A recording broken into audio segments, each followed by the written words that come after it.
Isang maalab na pagbati, mga kaibigan ng puso. Muli, samahan ninyo ako sa isang kwentong susubok sa tatag ng ating mga damdamin.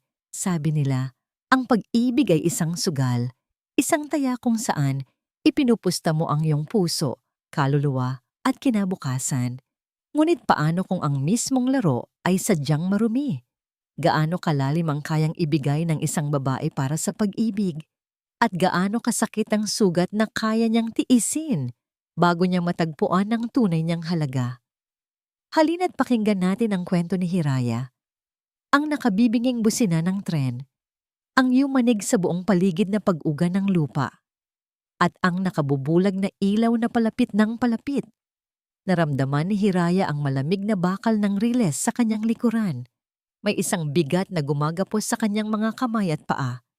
Isang puwersang hindi niya magawang labanan. Sinubukan niyang sumigaw, ngunit walang boses na lumalabas sa kanyang lalamunan. Ang tanging nagawa niya ay ang manood, habang ang dambuhalang bakal ay humaharurot patungo sa kanya. Ngunit hindi ang papalapit na kamatayan ang pinakamasakit. Ito ay ang tanawin sa kabilang panig ng riles. Nakatayo roon si Alon, ang kanyang asawa, ang kanyang buhay, ngunit hindi ito nakatingin sa kanya. Sa halip, ang mga labi nito ay nakalapat sa mga labi ng isang babaeng walang muka, isang anino sa dilim. Nakita ni Hiraya ang paraan ng pagyakap ni Alon sa baywang ng babae. Ang paraan ng pagsasayaw ng kanilang mga anino sa ilalim ng ilaw ng tren. At sa isang saglit, bago siya lamunin ng kadiliman, nakita niya ang ngotong, ang ngiti sa labi ni Alon. Isang ngiti na hindi para sa kanya. Alon! Napabalikwas ng bangon si Hiraya. Habol ang kanyang hininga. Basa ng pawis ang kanyang noo at leeg, at ang kanyang puso ay kumakaripas sa loob ng kanyang dibdib na para bang gusto nitong kumawala. Iginala niya ang kanyang mga mata sa madilim na kwarto. Ang pamilyar na amoy ng kanilang silid, ang mahinang ugong ng electric fan, ang anino ng puno ng mangga mula sa bintana. Ligtas siya. Isa lang itong masamang panaginip. Hira, anong nangyari? Isang inaantok na boses ang bumasag sa katahimikan. Gumalaw si Alon sa kanyang tabi at naramdaman ni Hiraya ang init ng braso nito na pumulupot sa kanyang baywang. Binabangungot ka na naman. Humarap si Hiraya sa kanya, hinahayaan ang sarili na malunod sa pamilyar na amoy ni Alon. Amoy ng sabon at ng banayad na pabango na siya mismo ang pumili. Isiniksik niya ang kanyang mukha sa dibdib nito, pinakikinggan ng kalmado at ritmikong tibok ng puso nito. Ito ang tunog na nagpapakalma sa kanya. Ito ang kanyang santuwaryo. Ang tren? Nandoon na naman. Bulong niya. Nanginginig pa rin ang boses. At ikaw, may kasama kang iba. Naramdaman niya ang paghigpit ng yakap ni Alon. Shh! Panaginip lang yon. Mahal ko. Malambing na sabi nito habang hinahaplos ang kanyang buhok. Nandito lang ako. Walang iba. Ikaw lang. Hinalikan siya nito sa noo. Isang halik na puno ng pag-aalala at pagmamahal. At sa ilalim ng yakap nito, unti-unting kumalma ang puso ni Hiraya. Hinayaan niyang tabunan ng init ng katotohanan, ang lamig ng bangungot. Ang katotohanan ay mahal siya ni Alon. At iyon lang ang mahalaga. Kinabukasan, ang alaala ng masamang panaginip ay tila isang malayong bulong na lamang. Ang umaga ay puno ng pamilyar na ritual na nagbibigay aliw kay Hiraya. Ang amoy ng sinangag at pritong itlog, ang tunog ng kutsara at tinidor, at ang nangiti ni Alon habang tinitimpla siya ng kape, eksakto sa paraan na gusto niya. Isang kutsarang asukal, 2 kutsarang gatas. Masaya ako para sa iyo ngayon, sabi ni Alon habang inilalapag ang tasa sa harap niya. Unang araw ng bago mong kasama sa trabaho. Sana naman hindi ka na gaanong ma-stress. Ngumiti si Hiraya. Sana nga. Mahirap mag-isa sa departamento. Basta tandaan mo, kahit anong mangyari, pag-uwi mo rito, ako ang pahinga mo, sabi ni Alon. At kinindatan siya bago sumubo ng pagkain. Ang mga salitang iyon, ang simpleng kilos na iyon ay sapat na para burahin ang anumang natitirang anino ng kanyang takot. Ito ang buhay na pinangarap ni Hiraya. Simple, payapa, at puno ng pagmamahal. Sila ni Alon, laban sa mundo, sa kanilang maliit na bahay sa Baryo Himbingan, kung saan ang tunog ng dumadaang tren ay naging bahagi na ng kanilang buhay. Isang paalala ng patuloy na pag-usad ng panahon. Sa opisina, sinalubong si Hiraya ng kanyang manager. Hiraya, halika. Ipakikilala kita. Sa tabi nito ay isang babaeng nakangiti ng napakatamis. Mahaba ang kanyang buhok, perpekto ang pagkakakulot. Ang kanyang mga mata ay tila nangungusap, puno ng sigla. Maganda siya, sa paraang hindi mo maiiwasang mapansin. Hiraya, si Mahalina Ramos. Lina, si Hiraya de la Rosa, ang magiging partner mo rito. Hi Hiraya, it's so nice to finally meet you, sabi ni Mahalina. Ang boses ay kasing tamis ng kanyang ngiti. Inilahad nito ang kamay. Narinig ko na ang dami mong ginagawa rito. Don't worry, I'm here to help. Tinanggap ni Hiraya ang kamay nito. Mainit at malambot. Welcome, Lina. Masaya akong makasama ka. Walang anumang pahiwatig ng panganib. Sa buong araw, si Mahalina ay naging isang perpektong katrabaho. Mabilis matuto, magaling makisama, at laging handang tumulong. Nagkwentuhan sila tungkol sa mga personal na buhay. Nalaman ni Hiraya na si Lina ay bago lang sa syudad. At nang makita nito ang wedding ring sa daliri ni Hiraya, agad itong kinilig. You're married.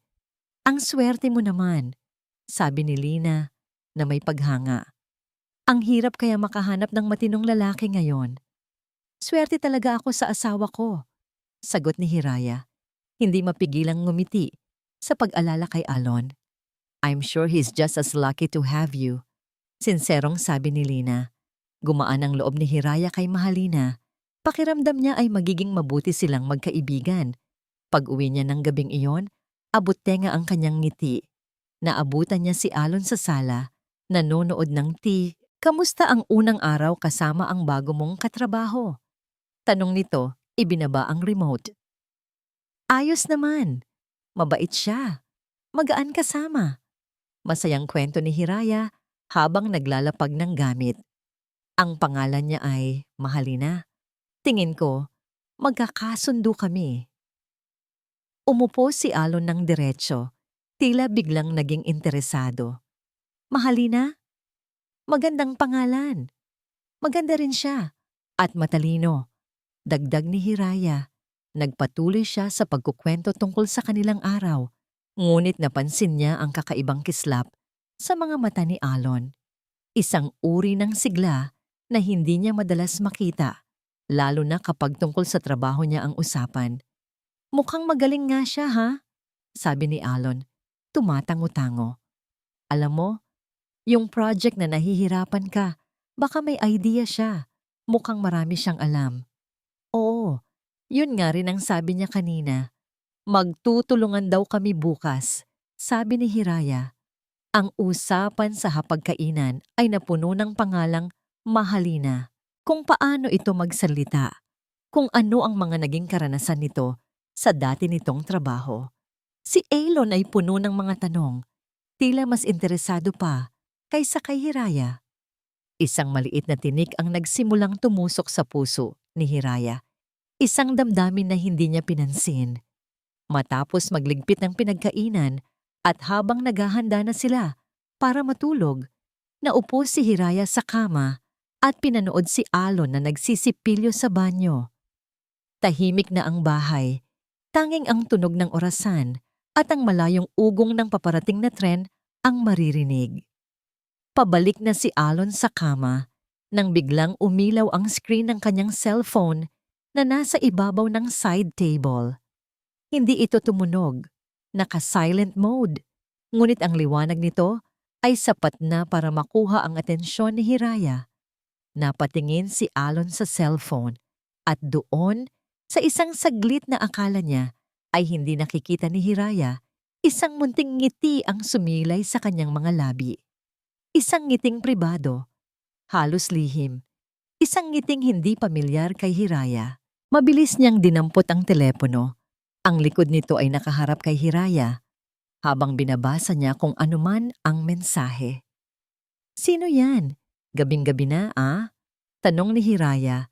Sinubukan niyang gawing magaan at natural ang kanyang boses na para bang isa lang itong simpleng tanong. Ngunit ang reaksyon ni Alon ay hindi simple. Bahagya itong nagulat at ang ngiti sa labi niya ay agad na naglaho, napalitan ng isang blangkong ekspresyon. "Ah, wala. Galing lang sa group chat sa opisina." Mabilis niyang sagot, hindi lumilingon. "Nag-remind lang para sa meeting bukas." "Ganun ba?" sabi ni Hiraya. Ngunit ang mga mata niya ay sinakatutok sa likod ng asawa. Mabilis na nag-type si Alon bago patayin ang screen at ibalik ang cellphone sa table. Pero ngayon, nakataob na ito. Humarap siya kay Hiraya at ngumiti. Ngunit ang nangiting iyon ay hindi umabot sa kanyang mga mata. Pilit ito. "Oo, yun lang. Matulog na tayo," sabi niya. Humiga sa tabi ni Hiraya at pinatay ang ilaw sa kanyang gilid. Naramdaman ni Hiraya ang paghalik nito sa kanyang balikat. "Good night, mahal." "Good night?" Mahinang sagot ni Hiraya sa kadiliman. Nakatitig lang siya sa kawalan.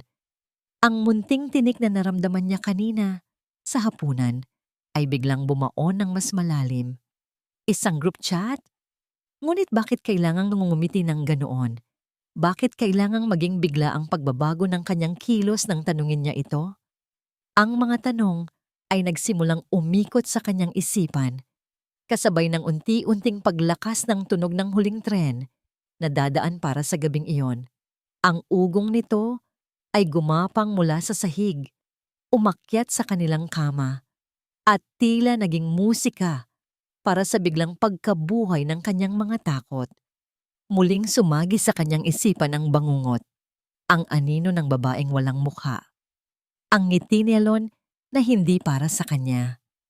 Ipinikit ni Hiraya ang kanyang mga mata ng mariin. Sinabi niya sa sarili na guni-guni niya lang ang lahat. Pagod lang siya. Ngunit sa ilalim ng katahimikan ng kanilang silid, sa tabi ng lalaking pinakamamahal niya, sa kauna-unahang pagkakataon sa kanilang pagsasama, naramdaman ni Hiraya ang isang nakatatakot na lamig. At habang nakikinig siya sa papalayo ng tunog ng tren, alam niyang hindi siya makakatulog agad. Dahil para kay Hiraya, ang gabi ay ngayon palang tunay na nagsisimula. Lumipas ang ilang araw na sinubukan ni Hiraya na isantabi ang nangyari. Pinilit niyang paniwalain ang sarili na ang lihim ng ngiti ni Alon at ang nakataob na cellphone ay bunga lamang ng kanyang pagod at ng masamang panaginip. Sa umaga, si Alon ay ang dati pa ring Alon, malambing, maalaga, at laging may handang kape para sa kanya. Ngunit sa kabila ng lahat, may isang maliit na espasyo sa kanyang isipan na hindi mapakali. Isang bahagi niya na laging nagmamasid at naghihintay. Ang unang tunay na senyales ay dumating sa araw ng Sabado, ang kanilang araw ng paglalaba. Habang inihihiwalay niya ang puti sa decolor, kinuha niya ang polong isinuot ni Alon nung Biyernes. At sa paglapit nito sa kanyang mukha, may naamoy siyang kakaiba. Hindi ito ang pabango ni Alon na pamilyar sa kanya. Hindi rin ito ang amoy ng opisina o ng usok sa kalye. Ito ay pabango ng babae. Matamis, ngunit may halong anghang na hindi niya malilimutan. Isang mamahaling amoy na nanunuot at naiiba sa kanyang sariling banayad na floral scent. Napatigil siya, hawak ang damit sa ere. Ang puso niya ay nagsimulang tumibok ng mas mabilis. Paulit-ulit niyang inamoy ang kwelyo. Naroon pa rin. Malinaw. Hindi maipagkakaila. Nang gabing iyon, habang naghahapunan sila, sinubukan niyang magtanong sa paraang hindi ito magmumukhang isang akusasyon. Napansin ko kanina, parang may ibang amoy yung polo mo kahapon. Sabi niya, pinanatiling kalmado ang boses. May bago ka bang pabango? Nag-angat ng tingin si Alon mula sa kanyang pagkain. Hindi baka naamoyan mo lang yung kay Lina. Hindi kay Lina. Ulit ni Hiraya. Oo, sagot ni Alon. Tila natural na natural ang lahat. Alam mo naman, medyo clumsy yun. Natapunan niya ng kape yung table niya kahapon. Pati ako nadamay. Nung nagsorry siya, nayakap yata ako ng bahagya. Alam mo na, friendly hug lang. Isang yakap. Isang friendly hug. Iyon lang ba talaga? Gustong maniwala ni Hiraya. Desperado siyang maniwala. Kaya tumango na lang siya at ngumiti ng pilit. Ngunit ang amoy ng pabangong yon ay hindi na nawala sa kanyang isipan. Ang mga sumunod na linggo ay naging isang uri ng pagpapahirap. Si Alon ay nagsimulang umuwi ng gabi. Ang dahilan? Overtime. Kailangan naming tapusin yung bagong project. Mahal. Si Lina ang kasama ko. Paliwanag niya sa telepono isang gabi. Ganoon ba? Sige, mag-iingat ka. Sagot ni Hiraya habang nakatingin sa niluto niyang hapunan na lumalamig na sa mesa. Naging paulit-ulit ang eksena. Mag-isa siyang kakain, mag-isa siyang manunood ng TV, at mag-isa siyang ang hihiga sa kanilang kama, nakikinig sa pagdaan ng mga tren sa labas. Ang bawat ugong ng tren ay tila isang tanong. Nasaan siya? Ano ang ginagawa niya? Totoo ba ang sinasabi niya?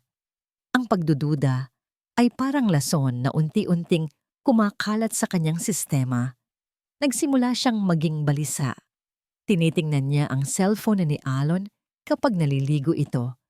Ngunit laging malinis. Walang kahina-hinalang mensahe, walang kakaibang tawag. Mas lalo siyang nalito. Baka nga totoo ang sinasabi nito. Baka siya lang talaga ang nag-iisip ng masama. Hanggang sa isang Miyerkules ng gabi, tumawag si Alon. Pasado 7:00 na. Mahal, baka gabihin ako ng sobra.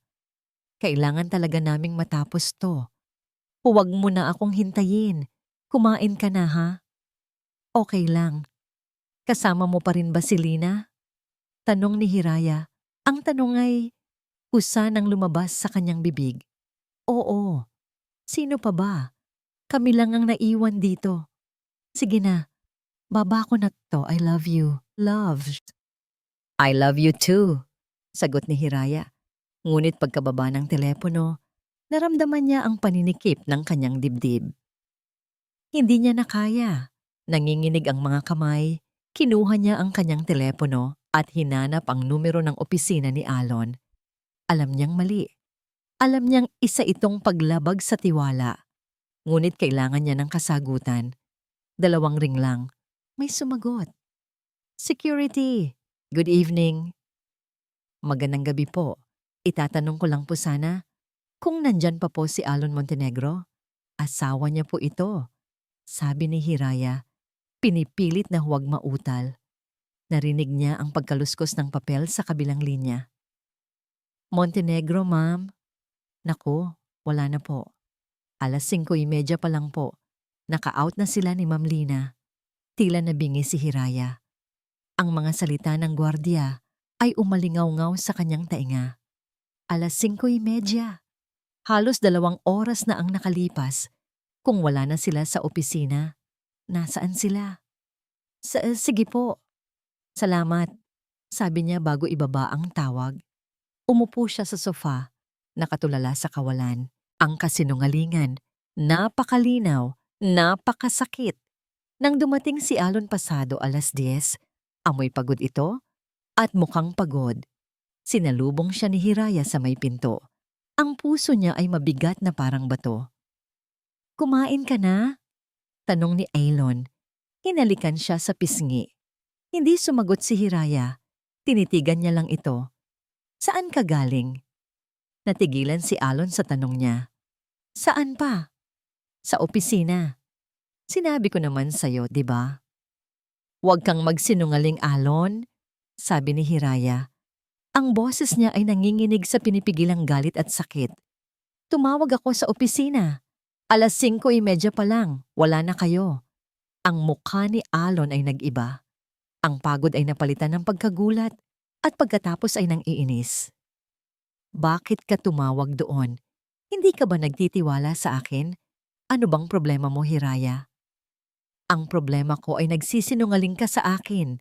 Sumigaw na si Hiraya. 2 oras, Alon. Saan kayo nagpunta ni Lina sa loob ng 2 oras? Umalis kami para kumain at para pag-usapan ang trabaho sa lugar na hindi nakaka-stress. Sigaw pabalik ni Alon. Ang kanyang boses ay umalingaw-ngaw sa kanilang maliit na bahay. Hindi ko alam na kailangan ko na palang magpaalam sa'yo sa bawat kilos ko. Nagiging praning ka na. Ang salitang praning ay tumama kay Hiraya na parang isang sampal. Napaurong siya. Ito ba siya ngayon?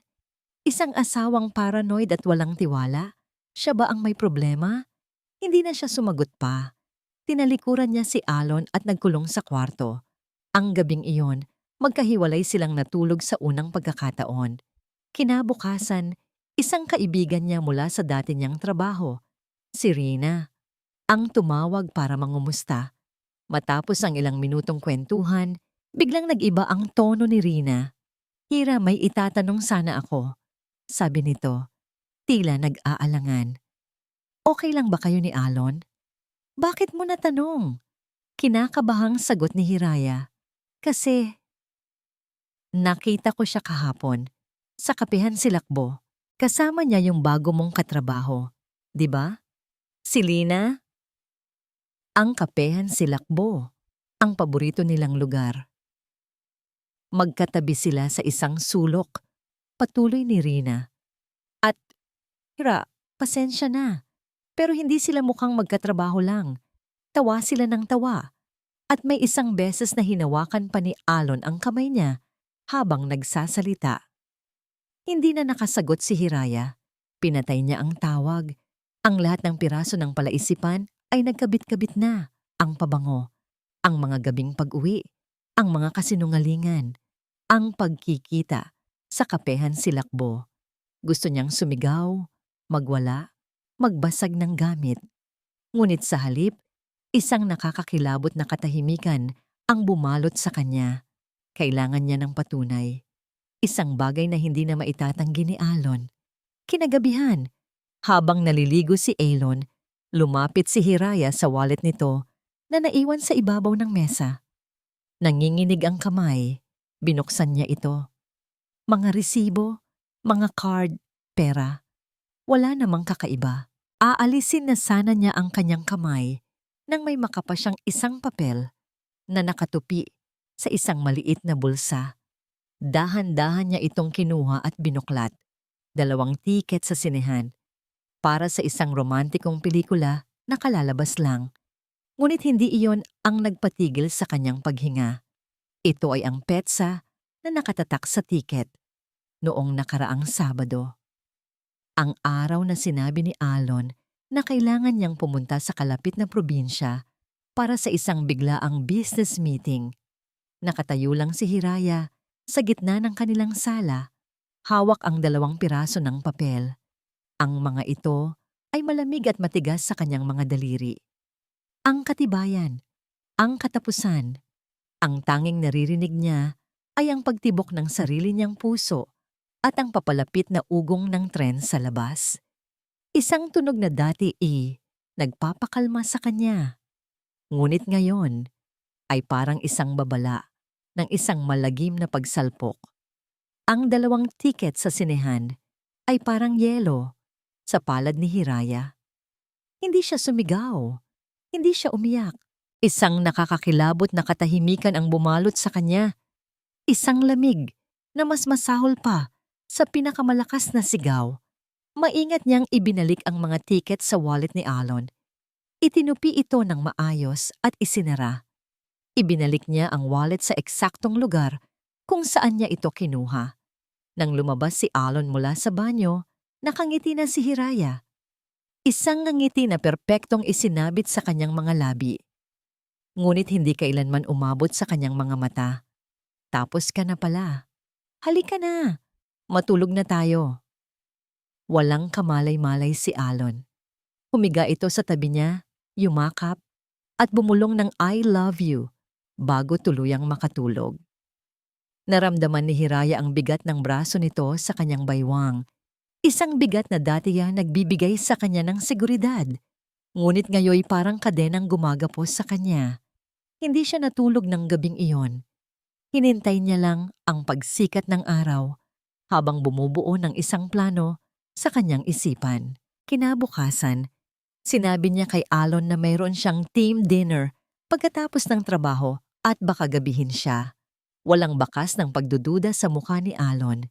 Hinalikan pa siya nito sa umaga, mas matagal kaysa karaniwan, na para bawiin ang kanilang pagtatalo. Bawat kilos nito, bawat salita, ay parang isang kutsilyong lalong bumabaon sa puso ni Hiraya. Hindi siya nag-team dinner. Pagpatak ng 5:00 ng hapon, nagpaalam si Hiraya sa opisina.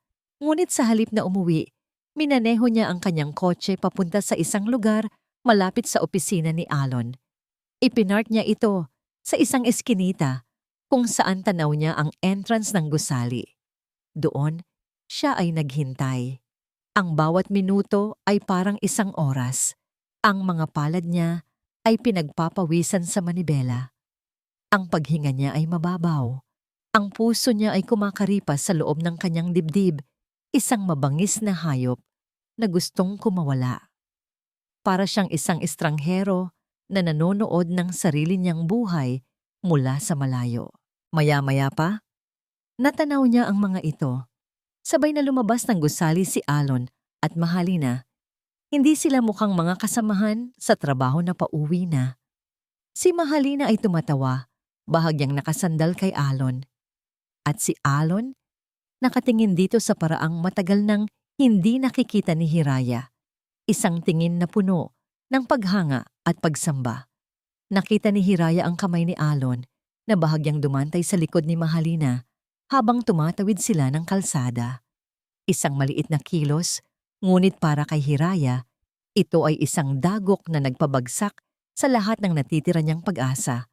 Sumakay sila sa kotse ni Alon. Sinundan sila ni Hiraya, nag-iingat na mapanatili ang distansya. Ang mga pamilyar na kalye ay tila naging dayuhan sa kanyang paningin. Ang mga ilaw trapiko, ang mga gusali, ang mga taong naglalakad, lahat ay tila bahagi ng isang pelikulang hindi niya gustong panoorin. Ang tanging focus niya ay ang pulang ilaw sa likuran ng kotse ni Alon. Ang gabay niya patungo sa katotohanang matatagal na niyang tinatakasan. At ang katotohanang iyon ay mas masakit pa kaysa sa kanyang inaasahan. Huminto ang sasakyan ni Alon sa harap ng isang pamilyar na lugar. Ang maliwanag na signboard ay tila isang pangungutya sa kanya. Kapehan Silakbo, ang kanilang lugar. Ang lugar kung saan sila unang nag-date. Ang lugar kung saan niya sinagot si Alon. Ang lugar kung saan nila ipinagdiriwang ang kanilang mga anibersaryo. Ang bawat sulok ng kapihan na yon ay mayroong alaala nilang dalawa. At ngayon, dinudungisan ni Alon ang kanilang santuwaryo. Ipinark ni Hiraya ang kanyang kotse sa kabilang kalye, sa isang madilim na bahagi kung saan hindi siya mapapansin. Mula roon, kitang-kita niya ang loob sa pamamagitan ng malaking salamin na bintana. Masakit. Ang panonood sa kanila ay isang uri ng pagpapahirap na unti-unting pumapatay sa kanyang kaluluwa. Pinili nila ang mesa sa may bintana, ang paborito nilang pwesto. Nakita ni Hiraya ang paraan ng pagtawa ni Mahalina, ang paghahagis nito ng kanyang buhok. Nakita niya ang paraan ng pagsasalita ni Alon, nakasandal, na para bang bawat salita ni Mahalina ay ang pinakamahalagang bagay sa mundo. At pagkatapos, ang mga kilos na bumasag sa kanyang puso sa 1,000 piraso. Inabot ni Alon ang kamay sa ibabaw ng mesa at marahang inalis ang isang hibla ng buhok na nahulog sa mukha ni Mahalina. Ang kilos na yon, biglang nagbalik sa alaala ni Hiraya ang kanilang unang anibersaryo. Sa eksaktong mesang yon, ganoon din ang ginawa ni Alon sa kanya. Kahit isang hibla ng buhok, ayokong may humaharang sa maganda mong mukha. Bulong nito sa kanya noon. Nag-order sila ng paborito nilang chocolate cake. Isang slice, 2 tinidor. Nakita ni Hiraya na kumuha si Alon ng isang piraso at isinubo ito kay Mahalina, na tinanggap naman nito nang may matamis na ngiti. Naalala niya noong bagong kasal sila. Pagod mula sa trabaho, dumaan sila rito. Ganoon din ang ginawa niya. Ang unang kagat ay laging para sa reyna ko, sabi ni Alon habang sinusubuan siya. Bawat tawa, bawat tingin, bawat kilos nila ay isang punyal na paulit-ulit na isinasaksak sa mga alaala ni Hiraya. Hindi na niya namalayan ang mga luhang dumadaloy sa kanyang mga pisngi. Hindi na ito luha ng pagdududa. Ito ay luha ng katiyakan, ng pagluluksa para sa isang pag-ibig na akala niya ay totoo. Nang makita niyang hinawakan ni Alon ang kamay ni Mahalina sa ibabaw ng mesa, hindi na niya kinaya. Pinaandar niya ang kotse at umalis. Iniwan ang tanawing winawasak ang kanyang pagkatao. Ang pagmamaneho pauwi ay isang malaking blangko. Hindi niya matandaan kung paano siya nakarating. Ang alam lang niya, nakaupo na siya sa dilim ng kanilang sala, naghihintay. Wala ng luha, wala ng emosyon, tanging isang malawak na kawalan. Narinig niya ang pagbukas ng pinto, ang masayang boses ni Alon. "Mahal, nandito na ako." "Grabe traffic," sabi nito. Isinasara ang pinto. Hindi sumagot si Hiraya. Hinintay niyang maramdaman ni Alon ang kanyang presensya. Nang makita siya nito na nakaupo sa dilim, bahagya itong nagulat. "Hira, bakit hindi ka pa nagbubukas ng ilaw? Okay ka lang?" Iniabot ni Hiraya ang kamay at binuksan ang maliit na lamp sa kanyang tabi. Ang malambot na ilaw ay nagbigay liwanag sa kanyang mukha. Isang mukha na kalmado sa paraang nakakatakot. Tinitigan niya si Alon, diretso sa mga mata. Walang galit sa kanyang boses, tanging isang nakakapangilabot na katiyakan. Kapehan silakbo. Simula niya, ang bawat salita ay mabagal at malinaw. "Masarap ba ang kape?" Ang kulay sa mukha ni Alon ay biglang nawala. Ang kanyang mga mata ay nanlaki sa pagkagulat at takot. Ang kanyang bibig ay bahagyang bumukas, ngunit walang salitang lumabas. Sa isang iglap, nakita ni Hiraya ang lahat sa mukha nito. Ang pagkakasala, ang gulat, ang paghahanap ng isang palusot. At ang palusot na yon ay dumating. Ang ngiti nito ay bumalik, ngunit pilit at nanginginig. Ano bang sinasabi mo? Galing ako sa team dinner, di ba?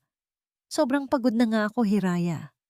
Iyon na yon, ang huling patak, ang kasinungalingan. Sa harap ng katotohanan, pinili pa rin niyang magsinungaling. "Wag ako, Alon. Nakita ko kayo," sabi ni Hiraya. Ang boses niya ay nagsimula ng manginig. Ang mukha ni Alon ay biglang nag-iban, napalitan ng depensa at galit. "Nakita? Ano bang pinagsasabi mo? Sinusundan mo ba ako? Hiraya, sumusobra ka na. Sinasabi ko na nga ba? Nagiging praning ka na." Ang mga salitang yon, "praning ka na," ang tuluyang bumasag sa kanya. Ang kalmadong pader na itinayo niya sa paligid ng kanyang puso ay gumuho. Ang sakit, ang galit, ang pagkabigo, lahat ay bumuhos. Hindi siya sumigaw, hindi siya nagsalita. Isang malakas na hikbi lamang ang kumawala mula sa kanyang lalamunan. Isang tunog ng isang pusong tuluyan nang nadurog. Napayuko siya, niyakap ang sarili, habang ang kanyang buong katawan ay niyayanig ng sakit na hindi na niya kayang itago pa. Ang mundo ni Hiraya ay opisyal nang natapos. Ang malakas na paghikbi ni Hiraya ay unti-unting humina. Napalitan ng tahimik na pag-iyak hanggang sa wala ng luhang lumabas. Ang natira na lang ay ang tuyong sakit at ang lamig na bumalot sa buong bahay.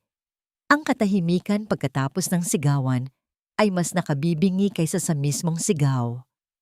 Sa gitna ng paninisi at pagkakaila ni Elon, imbis na magpaliwanag o humingi ng tawad, ang tanging ginawa nito ay ang kunin ang kanyang susi at wallet. Kailangan ko munang lumayo. Mariin nitong sinabi. Ang boses ay puno ng inis na para bang si Hiraya pa ang may kasalanan. Hindi tayo magkaintindihan sa ganitong estado mo. At sa isang malakas na kalabog ng pinto, umalis si Alon. Iniwan si Hiraya sa gitna ng mga guho ng kanilang pagsasama. Hindi siya gumalaw mula sa pagkakaupo sa sofa. Nakatitig lang siya sa pinto kung saan ito lumabas, naghihintay na bumalik ito at sabihing isang masamang biro lang ang lahat. Ngunit lumipas ang 1 oras pagkatapos ay 2. Ang tanging naririnig niya ay ang pagpatak ng orasan sa dingding. Bawat segundo ay isang paalala ng kanyang pag-iisa. Ang sakit ay unti-unting nag-iba ng anyo. Ang pighati ay naging galit. Ang galit ay naging puot. At ang puot ay nagbigay sa kanya ng isang nakakakilabot na determinasyon. Hindi na siya iiyak. Tapos na ang pag-iyak. Ngayon, gusto niyang malaman ang lahat. Dahan-dahan siyang tumayo. Ang mga binti ay nanginginig pa. Pumasok siya sa kanilang kwarto at binuksan ang kanyang laptop. Ang liwanag mula sa screen ay tila isang sulo sa madilim na silid. Umupo siya sa sahig, isinandal ang likod sa kama at nagsimulang mag-type. Mahalina Ramos. Ang pangalan ay tila isang lason sa dulo ng kanyang mga daliri. Ang unang lumabas ay ang kanyang professional na social media account. Malinis. Puro tungkol sa trabaho, mga inspirational quotes, at mga litrato ng pagkain. Isang perpektong maskara. Ngunit alam ni Hiraya na lahat ng tao ay may itinatago. Nagpatuloy siya sa paghuhukay. Hinanap niya ang mga kaibigan nito, ang mga lumang post, ang mga nakatag na litrato. Gabi na, at ang tanging liwanag sa bahay ay mula sa laptop. Ang tanging tunog ay ang mabilis na pag-click ng kanyang mga daliri sa keyboard. Para siyang isang detective na nag-iimbestiga sa isang krimen, ang krimen ng pagwasak sa kanyang buhay. Ilang oras ang lumipas. Ang kanyang mga mata ay pagod na, ngunit ang kanyang isipan ay hindi mapakali. At sa wakas, sa isang lumang group photo mula sa isang page ng kanilang universidad, nakita niya ito. Isang tag, isang pamilyar na pangalan sa tabi ng pangalan ni Mahalina. Alon Montenegro. Kinilabutan si Hiraya. Ang pag-click niya sa pangalan ni Alon mula sa lumang post na yon ay tila pagbukas ng isang baul na puno ng mga ahas. Dinala siya nito sa isang halos nakalimutan ng profile ni Alon, isang account na hindi na nito ginagamit mula pa noong magkakilala sila. At doon, sa isang album na may pamagat na Ang Ating Kwento, nakita niya ang lahat. Ang unang litrato ay kuha 4 na taon na ang nakalipas. Magkayakap si Alon at Mahalina. Mga ngiti nila'y abot tenga. Sa likod nila ay ang pamilyar na arko ng kanilang universidad. Ang caption, simula ng lahat. Nag-scroll pa siya. Mga litrato nila sa mga dati sa beach, sa mga party kasama ang mga kaibigan. Bawat litrato ay nagpapakita ng isang pag-iibigang masaya at walang problema. Bawat isa ay isang patunay na hindi siya ang nauna. Hindi siya ang nag-iisa. At pagkatapos, nakita niya ang pinakamasakit sa lahat. Isang litrato ni Elon na nakaluhod sa harap ni Mahalina. Hawak ang isang maliit na kahon. Ang mga mata ni Mahalina ay puno ng luha ng kaligayahan. Ang caption na isinulat mismo ni Alon. Sinabi niya, "Oo, ang babaeng pakakasalan ko. Mahal na mahal kita, Mahalina Ramos. Ikaw ang aking magpakailanman. Ang petsa ng post, 3 taon at 2 buwan na ang nakalipas. Napatakip si Hiraya sa kanyang bibig upang pigilan ang isang sigaw. Ang hangin ay tila nawala sa kanyang mga baga. Nagpropose si Alon kay Mahalina. Ang lalaking pinakasalan niya ay unang nangako ng kasal sa iba. Nanginginig ang mga kamay. Mabilis niyang binuksan ang isa pang tab at tiningnan ang kanyang sariling social media profile. Hinanap niya ang petsa kung kailan sila unang nagkakilala ni Alon. 3 taon na ang nakalipas. Halos 2 buwan lang pagkatapos ng proposal nito kay Mahalina. Ang lahat ay biglang luminaw. Ang mga piraso ng palaisipan ay nagkabit-kabit upang bumuo ng isang larawang puno ng kasinungalingan. Hindi lang siya isang rebound. Hindi lang siya pampalipas oras. Siya ang pamalit. Siya ang naging safe choice matapos ang kung anumang nangyari sa kanila ni Mahalina. Ang buong pundasyon ng kanilang relasyon, ang bawat mahal kita, bawat alaala, bawat pangarap na kanilang binuo, lahat ay itinayo sa ibabaw ng mga guho ng pag-iibigan ni Alon at Mahalina. Isa siyang malaking kasinungalingan. Isang tawa ang kumawala sa kanya. Isang tawang walang saya, puno ng kabaliwan at sakit. Pinaglaruan siya ng tadhana. Ang babaeng bumalik para wasakin ang kanyang buhay ay hindi isang bagong tukso. Ito ang orihinal. Tumayo si Hiraya. Wala na ang panginginig. Wala na ang takot. Ang natira na lang ay isang matigas at malamig na galit. Kinuha niya ang kanyang cellphone mula sa mesa.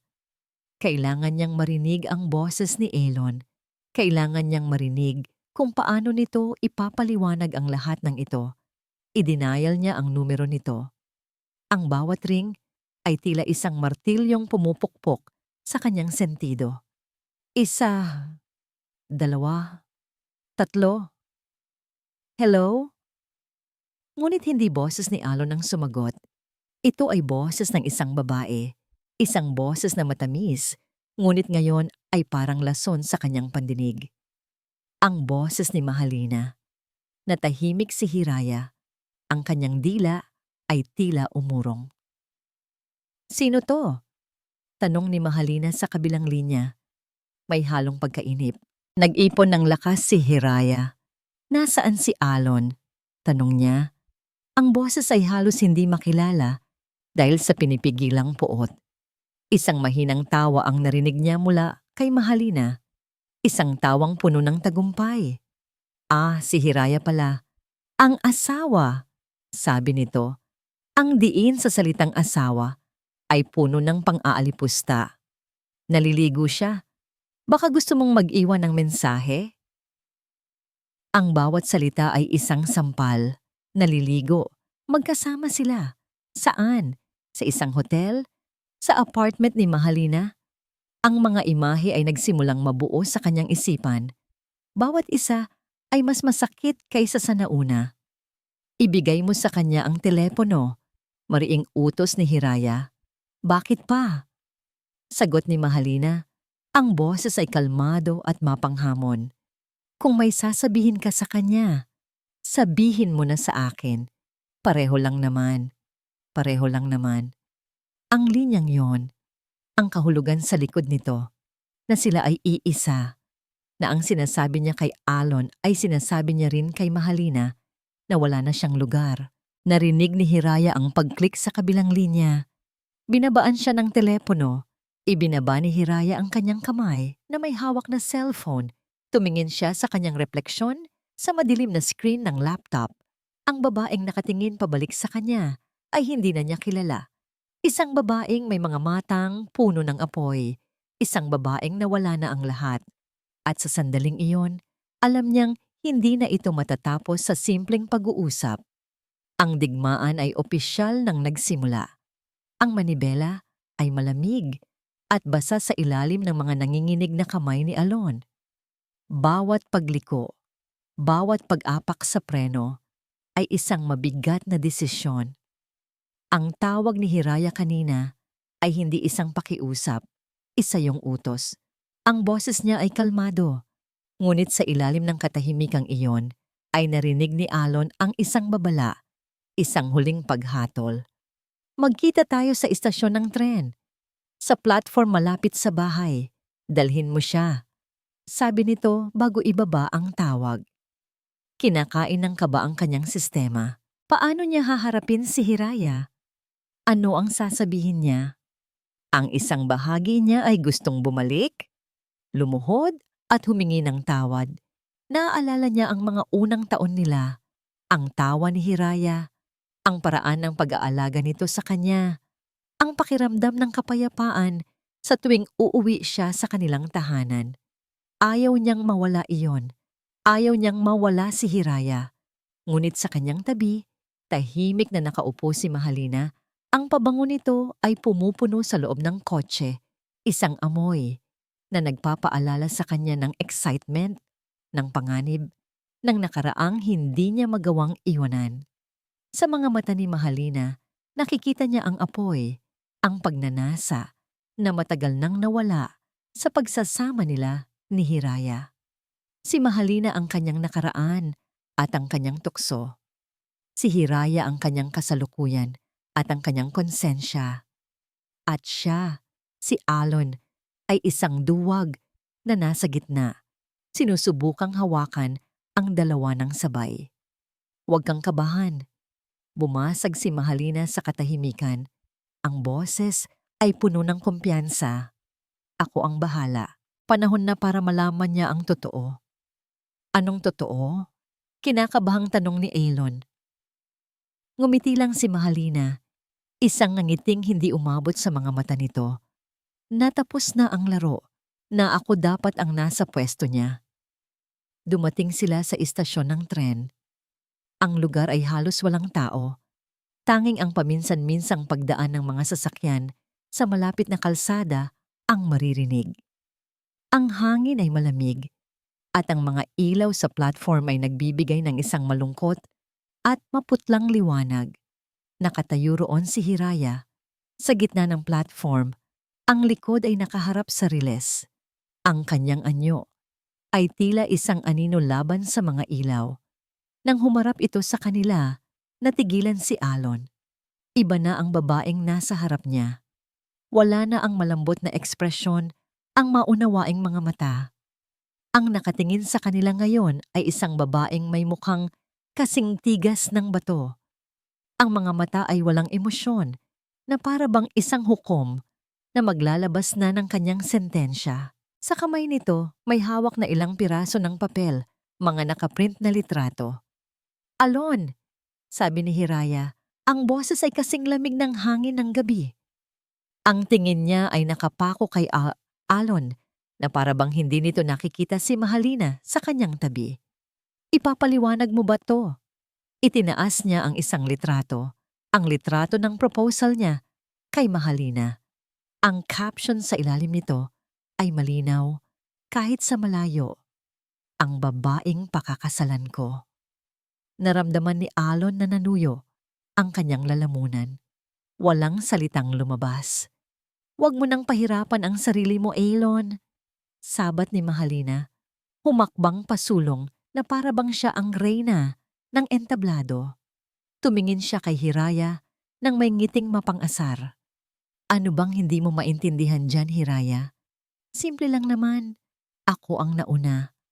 Ako ang dapat na nandyan sa pwesto mo. Ikaw, isa ka lang pampalubag loob.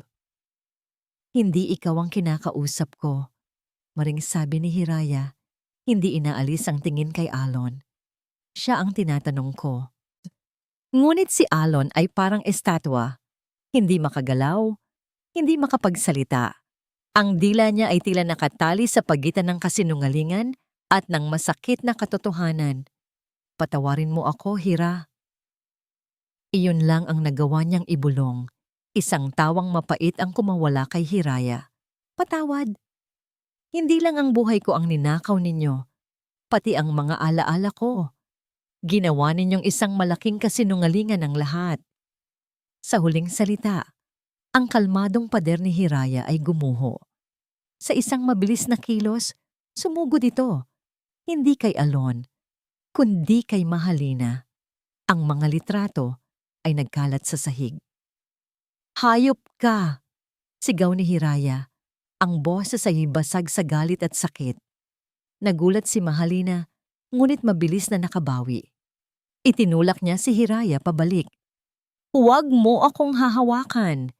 Nagsimula ang isang marahas na pagtutulakan at pagsasabunutan sa gitna ng platform.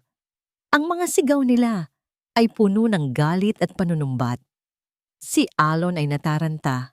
Hindi alam kung sino ang pipigilan, kung sino ang kakampihan. "Hiraya, tama na. Mahalina, tumigil ka!" Sigaw niya, sinusubukang pumagitna. Ngunit para silang dalawang mabangis na hayop na hindi na kayang kontrolin. Nagigit-gitan sila, palapit ng palapit sa gilid ng platform, sa tabi mismo ng riles ng tren. At sa gitna ng kaguluhan, narinig ni Alon ang isang papalapit na ugong. Isang tunog na pamilyar sa kanya, ngunit ngayon ay may dalang panganib. Ang lupa ay nagsimulang manginig. "Tama na!" sigaw ni Alon. Sa pagkakataong ito ay puno ng desperasyon at takot. Sa isang iglap na hindi na niya pinag-isipan, ginawa niya ang isang bagay na magpapabago sa kanilang mga buhay magpakailanman. Gamit ang lahat ng kanyang lakas, itinulak niya ng buong buo ang dalawang babae upang paghiwalayin sila. Ang kanyang intensyon ay itulak sila palayo sa isa't isa, papunta sa gitna ng platform, at iyon nga ang nangyari kay Hiraya. Tumalsik ito paloob, bumagsak sa semento, malayo sa panganib. Ngunit ang puwersa ng kanyang tulak ay nagdulot ng ibang epekto kay Mahalina. Dahil sa paglaban nito, nawalan ito ng balanse. Ang momentum ng pagkakatulak ni Alon ay nagpadala sa kanya paatras. Nakita ni Alon ang lahat na parabang nag-slow motion. Ang paglaki ng mga mata ni Mahalina sa purong takot. Ang pagkawala ng balanse nito sa gilid ng platform. Ang walang saysay na pagwagayway ng kanyang mga kamay sa hangin. Sinusubukang kumapit sa kahit ano. At ang kanyang pagkahulog, paatras, diretso sa madilim na riles ng tren. Kasabay nito, ang nakabibinging busina ng tren ay pumunit sa katahimikan. Ang nakabubulag na ilaw nito ay biglang bumaha sa buong istasyon, tinatanglawan ang eksena ng trahedya. Narinig ni Alon ang pagsigaw ni Hiraya. Narinig niya ang sarili niyang sigaw. Ang dalawang tunog ay naghalo. Naging isa, isang sigaw ng sukdulang takot at kawalan ng pag-asa. At sa isang saglit, bago lamunin ng ingay at liwanag ang lahat, isang sigaw ang pumunit sa gabi. Ang tunog. Iyon ang unang bumalik kay Hiraya. Ang nakabibinging sirena ng ambulansya at pulis, ang mga sigawan ng mga taong hindi niya makita, ang mabigat na pag-uga ng lupa habang humihinto ang tren. Ang lahat ng tunog ay naghahalo-halo, bumubuo ng isang nakakabaliw na ingay sa loob ng kanyang isipan. Ang sumunod ay ang liwanag.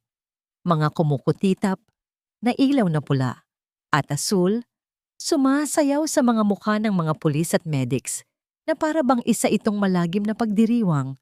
Nakaupo siya sa sahig ng platform, nanginginig, habang may isang kumot na magaspang na ipinapatong sa kanyang mga balikat. Wala siyang maramdaman. Manhid. Ang kanyang isip ay tila lumulutang sa itaas ng kanyang katawan. Isang manonood sa sarili niyang bangungot. Nakita niya si Alon na umiiyak habang kinakausap ng mga pulis. Nakita niya ang mga taong nagkukumpulan. Nakita niya ang puting tela na itinakip sa isang bagay sa riles. Ngunit wala sa mga ito ang tila totoo. "Ginang de la Rosa," sabi ng isang pulis na may malumanay na boses, "kailangan po namin kayong isama sa istasyon para sa ilang katanungan." Hindi siya tumutol. Nagpatangay lang siya.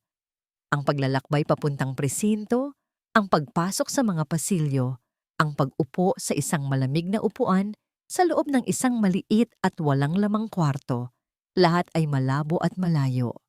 Nagsimula ang mga tanong sa ilalim ng isang malamig at puting ilaw na nakatutok sa kanya. Anong nangyari sa istasyon? Ginang De La Rosa? Nag-aaway kami. Mahinang sagot niya. Ang boses ay parang galing sa ilalim ng tubig. Tungkol saan ang pinag-aawayan ninyo? Sa asawa ko, si Alon Montenegro. At ang biktima, si Mahalina Ramos. Hindi yun tanong. Isa yung pahayag. Nagseselos ka ba, Hiraya? Tumango siya. Ano pa bang itatago niya? Nagtulakan kayo, tama ba? Muli siyang tumango. Ikaw ba ang huling humawak sa kanya? Napaisip si Hiraya. Ang gulo, ang sigawan, ang init ng katawan ni Mahalina laban sa kanya. Ang buhok nito sa kanyang mga kamay. Hindi ko alam. Itinulak mo ba siya, Hiraya? Tanong ng pulis. Ang boses ay direkta at walang emosyon. Napatingin siya sa pulis. Itinulak niya ba si Mahalina? Oo, itinulak niya ito. Ngunit itinulak din siya nito. At si Alon, nasaan si Alon sa lahat ng yon? Ang alaala ng huling sandali ay isang malaking blanko, isang butas na puno ng sigaw at liwanag ng tren. Hindi ko alam, ulit niya. At sa pagkakataong ito, isang hikbi ang kumawala sa kanya. Iniwan siyang mag-isa sa kwarto. Ang oras ay tila gumapang. Makalipas ang tila isang kawalang hanggan, pumasok ang isa pang pulis. Kinausap na namin ang asawa mo, sabi nito. Umupo sa tapat niya. Kinumpirma niya. Nag-aaway daw kayong dalawa. Nagsasabunutan. Nagtutulakan. Ang bawat salita ng pulis ay parang isang pako na ibinabaon sa kanyang puso. Si Alon mismo, ang asawa niya, ang nagsabi. Sinabi niya na sinubukan niya kayong awatin. Patuloy ng pulis, pero huli na ang lahat. Sa gitna ng pagtutulakan ninyo, nahulog si Mahalina. Ang paraan ng pagkakasabi nito, ang pagkakabuod ng kwento, lahat ay malinaw. May dalawang babaeng nag-aaway dahil sa isang lalaki, isang babaeng selosa, isang babaeng patay, at isang babaeng nakaupo ngayon sa harap nila. Siya. Walang binanggit si Alon tungkol sa ginawa nitong pagtulak. Ang malabo nitong pahayag na dulot ng sarili nitong takot at pagkakasala ang siyang nagdiin sa kanya. Isa itong pangalawang pagtataksil, mas masakit at mas tuso kaysa sa nauna. Mula sa interrogation room, dinala siya sa isang maliit na selda. Ang kalabog ng bakal na pinto na isinara sa kanyang likuran ang gumising sa kanya mula sa kanyang pagkatulala. Ito na ang katotohanan. Ang amoy ng panlinis at lumang semento, ang lamig ng bakal na higaan, ang isang maliit at maruming bintana na napakataas para maabot. Umupo siya sa gilid ng higaan at niyakap ang kanyang mga tuhod. Wala nang luha, wala nang galit, tanging isang nakakabinging katahimikan at isang pakiramdam ng sukdulang pag-iisa. Kinabukasan, isang abogadong mukhang pagod ang dumating. Nagpakilala ito bilang kanyang public attorney. Hiraya, sabi nito. Binabasa ang ilang papel. Ang sitwasyon ay hindi maganda. Ang motibo, selos, ay malinaw. May mga testigo na nagsasabing kayong dalawa lang ang nag-aaway. Ang pahayag ng asawa mo ay hindi nakakatulong. Ang piskal ay nagsampa na ng kaso. Anong kaso? Tanong ni Hiraya. Ang boses ay halos isang bulong. Tumingin ang abogado sa kanyang mga mata. Murder, Hiraya. Kinakasuhan kanila ng pagpatay. Ang salitang murder ay tila sumabog sa loob ng selda. Ang hangin ay biglang naging mabigat. Halos hindi na niya mahinga. Ito na ang katapusan. Ang simula ng kadiliman. Nang hapong iyon, pinayagan siyang magkaroon ng isang bisita. Nang makita niya kung sino ito, ang huling piraso ng kanyang puso na nanatiling buo ay tuluyan ng gumuho. Ang kanyang ina, nakatayo ito sa kabilang panig ng rehas. Ang mukha ay basang-basa sa luha.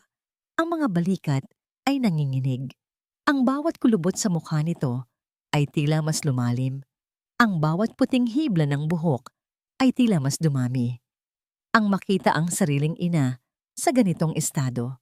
Dahil sa kanya ay isang parusang mas masahol pa sa kamatayan. Hindi sila nagsalita ng ilang sandali. Tanging ang tunog ng kanilang mga hikbi ang maririnig. At pagkatapos, sa gitna ng kanyang pag-iyak, nagsalita ang kanyang ina. Ang boses ay basag sa pighati at sa isang katotohanang matagal na nitong alam. Sinabi ko na sa'yo, anak, bulong nito. Ang mga salita ay tumagos sa puso ni Hiraya na parang kutsilyo. Sinabi ko na sa'yo, hindi siya para sa'yo. Ang courtroom ay malamig at tahimik, isang uri ng katahimikan na mas mabigat kaysa sa anumang ingay. Mula sa kinauupuan niya sa witness stand, tanaw ni Alon ang lahat. Ang hukom na nakatingin sa kanya mula sa mataas nitong pwesto. Ang pamilya ni Mahalina na nakaupo sa isang hanay, ang mga mata nila'y puno ng galit at pagluluksa. At si Hiraya. Nakatayo si Hiraya sa tabi ng kanyang abogado, nakasuot ng uniforme ng preso. Ang dating sigla sa kanyang muka ay nawala na, napalitan ng isang blankong ekspresyon. Pumayat ito. Ang dating kislap sa kanyang mga mata ay naging isang madilim at malalim na kawalan. Tumingin ito sa kanya, ngunit ang tingin nito ay lumagpas lang, na para bang isa siyang hangin, isang multo mula sa nakaraan. Ang bawat araw ng paglilitis ay isang parusa para kay Alon. Ang makita si Hiraya na unti-unting nauupos dahil sa isang kasalanang hindi nito ganap na ginawa ay isang torture na dahan-dahang pumapatay sa kanyang kaluluwa.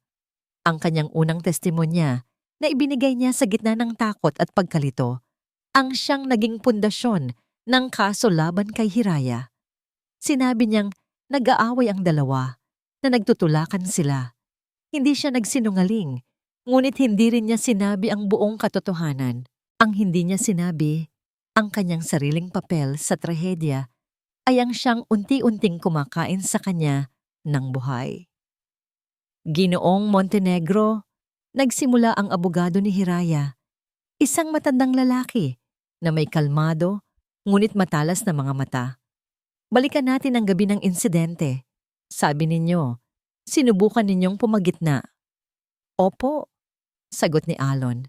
Ang boses ay mahina. Maaari niyo bang ilarawan sa hukumang ito kung paano ninyo sila pinigilan? Nag-isip si Alon. Pilit na inaalala ang isang bersyon ng pangyayari na hindi maglalagay sa kanya sa panganib. Sumigaw po ako. Sinubukan kong humarang sa gitna nila. Humarang lang? Ganoon lang ba? Tanong ng abogado. Lumapit ito ng bahagya. Hindi niyo ba sila hinawakan? Hinawakan ko po sila. Mabilis na sagot ni Alon. Paano ninyo sila hinawakan? Sa braso? Sa balikat? Ang mga tanong ng abogado ay parang mga patak ng tubig, paunti-unti, ngunit nagsisimulang umukit sa bato ng kanyang mga kasinungalingan.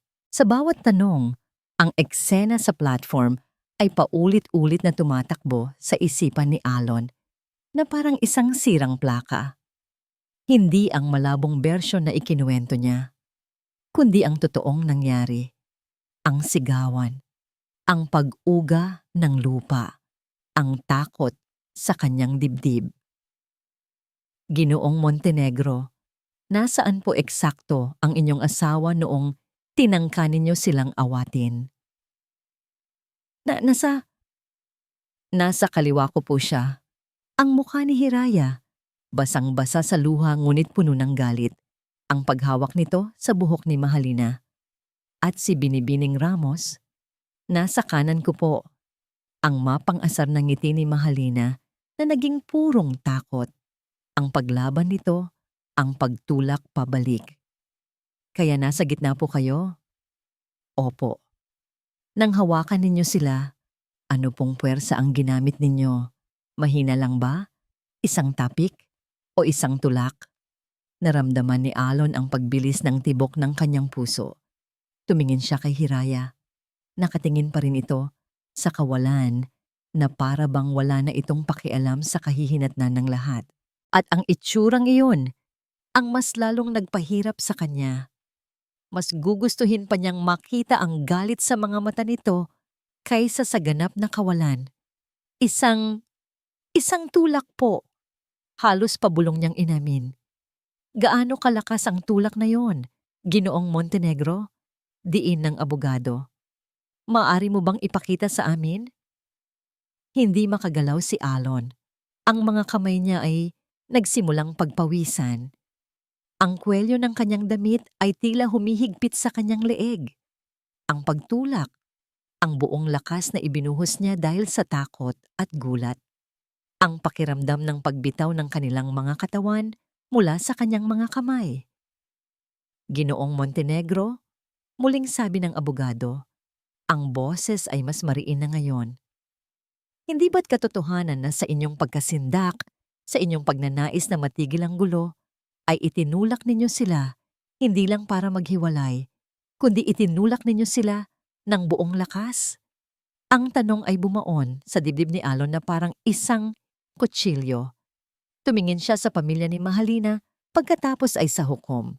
Ngunit ang kanyang mga mata ay bumalik kay Hiraya. Nakita niya ang babaeng minahal niya, ang babaeng pinangakuan niya ng habambuhay na pag-aalaga, na ngayon ay nasa bingit ng habambuhay na pagkakakulong dahil sa kanya, dahil sa kanyang kaduwagan. Ang bigat ng lahat ng kasalanan, ang kanyang pangangaliwa, ang kanyang mga kasinungalingan, ang kanyang pagtataksil sa testimonya ay bumagsak sa kanya ng sabay-sabay. Hindi na niya kaya. Ang takot na maparusahan ay mas maliit na ngayon kaysa sa takot na mabuhay habang buhay dala ang bigat ng kanyang konsensya. Tumayo si Alon mula sa kinauupuan. Ang upuan ay gumawa ng malakas na tunog sa sahig. Ang lahat ng mata sa courtroom ay napunta sa kanya. Ang mga kamay niya ay nanginginig. Ang mga luha ay nagsimulang mamuo sa kanyang mga mata. Hindi. Nagsimula siyang umiling. Hindi lang si Hiraya. Tumingin siya sa hukom, sa mga hurado at sa wakas kay Hiraya na ngayon ay nakatingin na sa kanya. Ang mga mata ay puno ng pagtataka. Ako. Sumigaw siya. Ang boses ay basag at puno ng paghihinagpis na matagal na niyang kinimkim. Itinuro niya ang kanyang sarili. Ako ang may kasalanan. Isang malakas na bulungan ang pumuno sa buong courtroom. Ang hukom ay malakas na pumukpok ng kanyang gavel. Order! Order in the court! Ngunit hindi na mapipigilan si Alon. Ang pader na matagal niyang itinayo ay tuluyan ng gumuho. Tinulak ko sila. Patuloy niyang sigaw. Ang mga luha ay malayang dumadaloy sa kanyang mga pisngi. Ako ang nagtulak sa kanila. Malakas. Sobrang lakas si Hiraya. Natumba siya papasok sa platform. Pero si Mahalina, natumba siya palabas. Ako. Kasalanan ko. Hindi si Hiraya. Ako dapat ang nandito. Ako. Ang kanyang pag-amin ay umalingaw-ngaw sa bawat sulok ng silid. Isang sigaw ng isang kaluluwang nawasak. Nagkagulo ang mga abogado. Ang pamilya ni Mahalina ay napasigaw sa galit. Sa gitna ng lahat ng kaguluhan, ang tanging nakita ni Alon ay ang mukha ni Hiraya. Sa unang pagkakataon sa loob ng maraming linggo, may emosyon na sa mga mata nito. Hindi pasasalamat, hindi rin pagpapatawad. Ito ay isang komplikadong halo ng gulat, ng matinding galit, at marahil, isang katiting na pagkamanghana. Ang duwag na lalaking minahal nito ay sa wakas, ay natagpuan ng lakas ng loob na sabihin ang katotohanan. Pumukpok muli ng malakas ang hukom. Order! Isang oras na race! Habang dinadala ng mga pulis si Alon palabas ng witness stand, ang kanyang mga binti ay tila wala ng lakas. Ngunit sa kabila ng takot sa kung anong mangyayari sa kanya, may isang bahagi sa kanya na nakaramdam ng paglaya. Ang mga hurado ay tumayo at dahan-dahang lumabas ng silid upang simulan ang kanilang deliberasyon. Ang kapalaran ni Hiraya at ngayon, pati na rin ang sa kanya, ay nakasalalay na sa kanilang mga kamay. Ang tunog ng pagpukpok ng malyete ng hukom ay umaling-awngaw sa buong silid, isang tunog na dapat sana'y hudyat ng kagalakan para kay Hiraya. Not guilty. 2 salita. Ang mga salitang dapat sana'y magpapalaya sa kanya. Ngunit habang inaalis ng isang pulis ang posas sa kanyang mga kamay, wala siyang naramdamang gaan, wala siyang naramdamang tagumpay. Tanging isang malawak at nakabibinging kawalan. Paglabas niya ng courtroom, sinalubong siya ng isang pader ng liwanag at ingay. Nagkislapang mga flash ng kamera, nag-uunahang mga mikropono na itinatapat sa kanyang mukha. Mga tanong na ibinabato mula sa lahat ng direksyon. Hiraya, anong nararamdaman mo? Anong mensahe mo para sa pamilya ni Mahalina? Plano mo bang hiwalayan ang asawa mo? Hindi siya sumagot. Sa tulong ng kanyang ina at abogado, tinahak niya ang dagat ng mga tao na parang isang multo. Ang mga mata niya'y nakatitig sa kawala. Ang kanyang paglaya ay hindi isang pribadong sandali ng kapayapaan. Isa itong pampublikong sirko. Sa isang sulok, narinig niya ang hatol para kay Alon. Hinatulan ng 20 taong pagkakakulong para sa reckless imprudence resulting in homicide. Ang balita ay hindi nagdulot sa kanya ng kasiyahan. Isa lamang itong isa pang kalabog ng pinto na nagsasara sa isang kabanata ng kanyang buhay na puno ng sakit. Makalipas ang ilang linggo, sa isang tahimik na opisina ng isang abogado, natagpuan ni Hiraya ang isang uri ng paglaya na mas totoo. Sa ibabaw ng isang makintab na lamesang kahoy ay nakalatag ang mga papeles ng diborsyo. Walang pag-aalinlangan. Kinuha niya ang ballpen. Ang kamay na minsay nanginginig sa takot ay ngayon ay matatag. Hiraya de la Rosa. Ang pagpirma niya sa papel ay malutong at pinal. Iyon na iyon. Ang pagputol sa huling legal na tali na nag-uugnay sa kanya sa lalaking sumira sa kanyang buhay. Ito ay isang kalayaan na may kasamang bigat. Isang kalayaan na binili ng luha at dugo. Ang unang buwan ng kanyang bagong buhay ay ginugol niya sa loob ng 4 na sulok ng bahay sa Baryo Himbingan. Ngunit hindi na ito isang tahanan. Isa na itong museo ng mga sirang pangarap. Isang araw, nagising siya at nagdesisyon. Tapos na ang pagluluksa. Kumuha siya ng malalaking itim na garbage bag at nagsimulang maglinis. Una, ang aparador. Ang mga damit ni Alon. Ang bawat polo, bawat pantalon ay may dalang amoy at alaala. Walang pag-aalinlangan niyang ipinasok ang mga ito sa sako. Sunod, ang banyo. Ang kanyang toothbrush sa tabi ng sa kanya. Ang paborito nitong shaving cream. Lahat ay itinapon niya. Ang pinakamahirap ay ang sala. Ang kanilang wedding portrait na nakasabit sa dingding. Tinitigan niya ito ng matagal. Ang 2 taong nakangiti sa litrato, punong-puno ng pag-asa at mga pangarap, ay mga estranghero na sa kanya ngayon. Kinuha niya ang frame, dinala sa labas, at ibinato sa basurahan ng buong lakas. Ang tunog ng nabasag na salamin ay musika sa kanyang tainga. Isang pagwasak, isang pagtatapos. Nang malinis na ang bahay sa lahat ng bakas ni Alon, ibinenta niya ito. Ang perang nakuha niya, kasama ang kaunting naipon, ay sapat na para sa isang bagay na matagal na niyang kinalimutan. Ang kanyang sariling pangarap. Ang pangarap na maging isang doktor. Isang pangarap na isinantabi niya nang piliin niyang pakasalan si Alon. Lumipas ang mga taon. Ang sakit ay hindi tuluyang nawala. Ngunit natutunan niyang dalhin ito. Hindi bilang isang kadena na humihila sa kanya pababa, kundi bilang isang peklat na nagpapaalala sa kanyang katatagan. Ibinuhos niya ang kanyang sarili sa pag-aaral.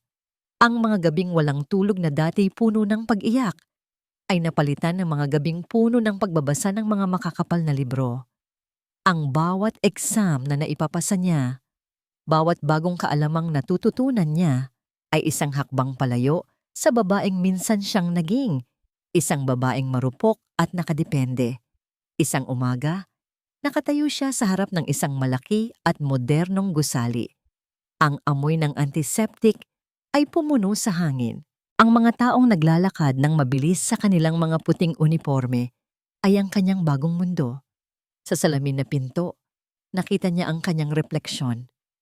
Isang babaeng mas matanda, mas seryoso, ngunit may tindig na puno ng dignidad. Nakasuot siya ng isang malinis at plansadong puting coat. Sa kanyang dibdib ay may isang ID na nakasulat ang mga salitang matagal niyang pinaghirapan. Tra, Hiraya de la Rosa. Huminga siya ng malalim at pumasok sa Liwayway Medical Center. Ito ang kanyang unang araw bilang isang medical resident. Ang unang ilang oras ay abala at nakakapanerbyo. Sa gitna ng pag-aasikaso, sa isang pasyenteng biglang nahirapang huminga, naramdaman niya ang bahagyang pagpapanik. Bago pa man siya mataranta, isang kalmadong boses ang nagsalita mula sa kanyang likuran. Okay, Doc. Check mo ang oxygen saturation. Ako na sa IV line. Isang lalaking doktor, marahil ay mas matanda sa kanya ng ilang taon, ang mabilis na kumilos sa tabi niya. Ang kanyang mga kilos ay tiyak at mahinahon, at ang kanyang presensya ay agad na nagdulot ng kaayusan sa kaguluhan. Sa loob ng ilang minuto, ang pasyente ay naging stable na. Humarap sa kanya ang doktor pagkatapos. Ang mga mata ay may mabait na kislap sa kabila ng pagod. Pinunasan nito ang pawis sa noo. Magaling ang ginawa mo, Doc. Nakakagulat talaga ang unang araw. Ngumiti ito, isang ngingiting mainit at totoo. Ako nga pala si Dr. Sinag Cruz. Welcome sa Liwayway. Natshem, ang mga unang buwan ni Hiraya sa Liwayway Medical Center ay isang paulit-ulit na guhit ng trabaho, pag-aaral, at pag-uwi sa isang maliit at tahimik na apartment. Isinara niya ang kanyang sarili mula sa mundo. Ang mga imbitasyon mula sa kanyang mga co-resident na kumain sa labas o uminom ng kape ay lagi niyang tinatanggihan ng may magalang ngunit matatag na dahilan. Pasensya na, kailangan kong mag-aral. May aasikasuhin pa kasi ako. Pagod na ako. Sa susunod na lang. Nagtayo siya ng isang pader sa paligid ng kanyang puso. Isang pader na gawa sa mahahabang oras ng duty, makakapal na libro, at sa alaala ng sakit na dulot ng pagtitiwala. Ang ospital ang naging kanyang perpektong kanlungan. Dito, ang mga problema ay may siyentipikong solusyon at ang mga emosyon ay kailangang isantabi para sa kapakanan ng mga pasyente. Si Dr. Sinag Cruz, bilang isa sa mga senior resident, ay naging isang pamilyar na presensya sa kanyang araw-araw. Hindi ito katulad ng ibang tao. Hindi niya ito pinipilit na makipag-usap o sumama sa mga lakad. Sa halip, ang tulong nito ay dumarating sa paraang tahimik at hindi mapanghimasok. Isang gabi, habang sabay silang nag-aasikaso ng isang pasyenteng kritikal sa ear, nasaksihan ni Hiraya ang kanyang husay. Isang matandang lalaki ang inatake sa puso at sa gitna ng kaguluhan, si Sinag ang naging sentro ng kapayapaan. Ang kanyang mga utos ay malinaw, ang kanyang mga kamay ay matatag. Nagtulungan sila na para bang matagal na silang magkakilala, ang bawat isa ay alam ang susunod na gagawin. Nang maging stable ang pasyente, sabay silang napabuntong hininga. Magaling tayo, Dodra de la Rosa, sabi ni Sinag. Tinatanggal ang kanyang guwantes.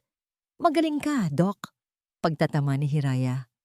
Sinusunod ko lang ang utos mo, ngumiti si Sinag. Ang isang team ay kasing husay lang ng bawat miyembro nito. May mga pagkakataong magkakasalubong sila sa hallway at isang simpleng tango at ngiti lang ang ibibigay nito. Minsan, kapag nakita siya nitong pagod sa nurse's station, mag-iiwan ito ng isang mainit na tasa ng kape sa kanyang mesa nang hindi nagsasalita. Ang mga maliliit na kilos na yon ay parang mga sinag ng araw na unti-unting tumatagos sa mga siwang ng pader na kanyang itinayo.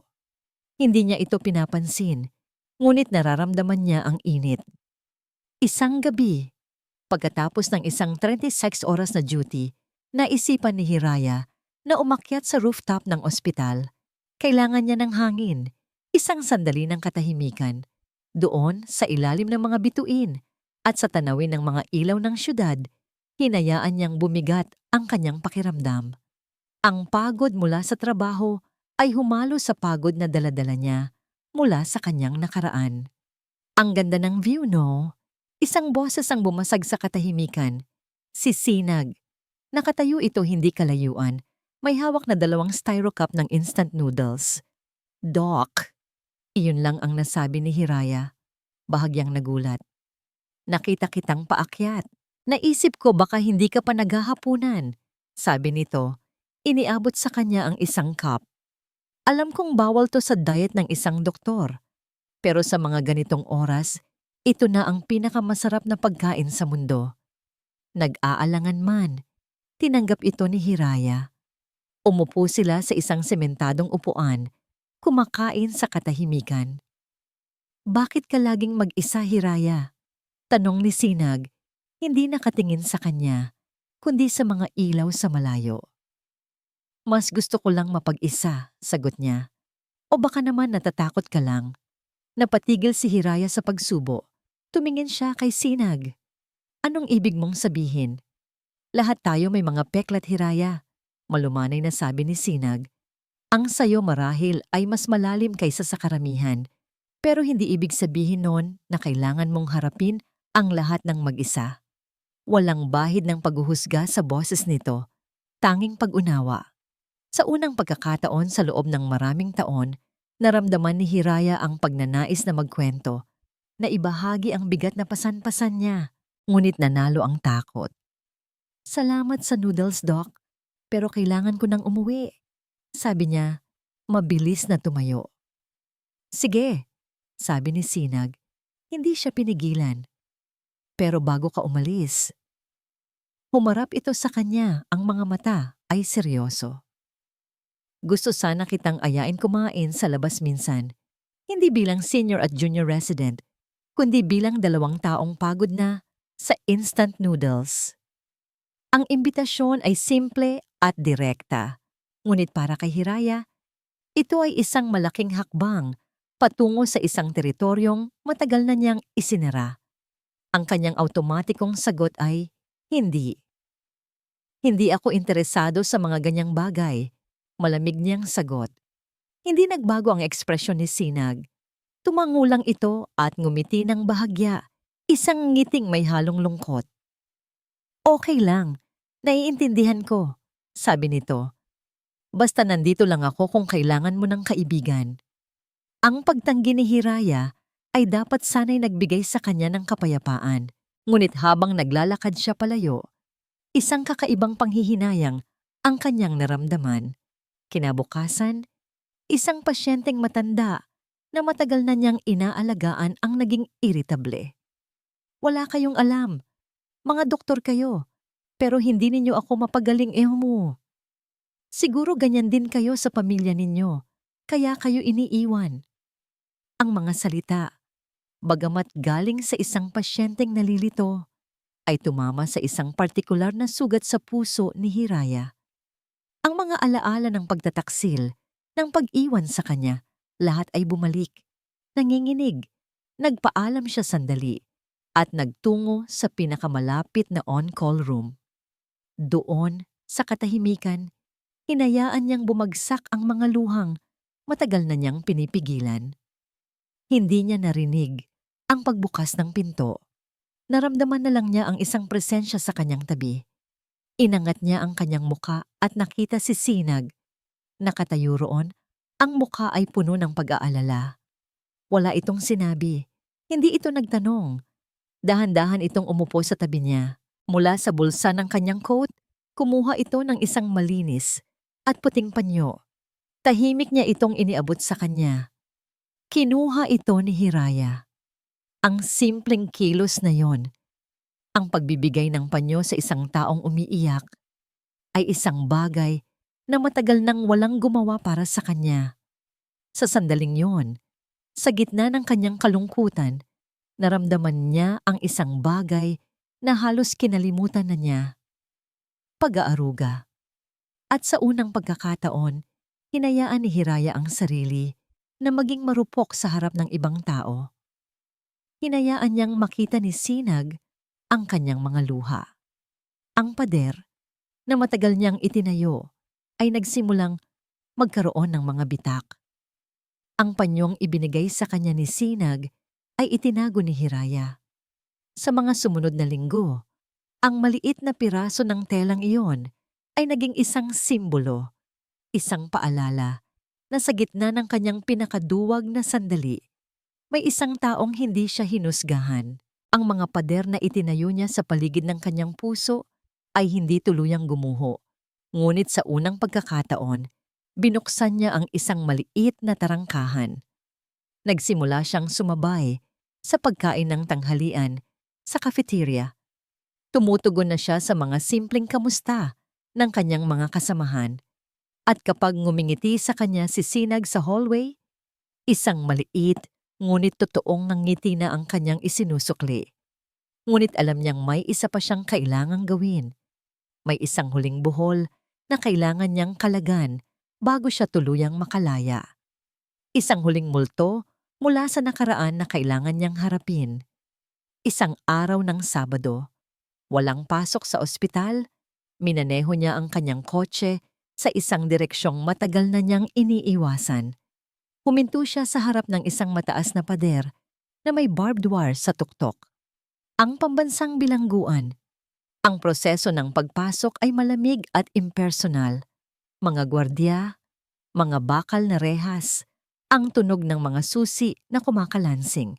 Sa wakas, dinala siya sa isang silid na hinati ng isang makapal na salamin. Umupo siya at kinuha ang itim na telepono na nakakabit sa pader. At doon, sa kabilang panig ng salamin, lumitaw si Alon. Ang pagbabago sa itsura nito ay nakakagulat. Ang dating kumpiyansa sa kanyang mga mata ay napalitan ng isang malalim na lungkot. Mas pumayat ito at may mga puting hibla na sa kanyang buhok. Ang mga taon sa bilangguan ay mabilis siyang pinatanda. Umupo ito at kinuha rin ang telepono. Sa loob ng ilang sandali, tanging ang sarili nilang paghinga ang kanilang naririnig. Hiraya, si Alon ang unang nagsalita. Ang boses ay magaspang. Hindi ko inasahan na darating ka. Kailangan ko. Simpleng sagot ni Hiraya. Ang boses ay kalmado at matatag. Patawad, sabi ni Alon, at sa isang salitang iyon, narinig ni Hiraya ang bigat ng lahat ng kanyang pagsisisi. Patawad, Hiraya. Sa lahat. Sa lahat ng sakit, sa lahat ng kasinungalingan, patawarin mo sana ako.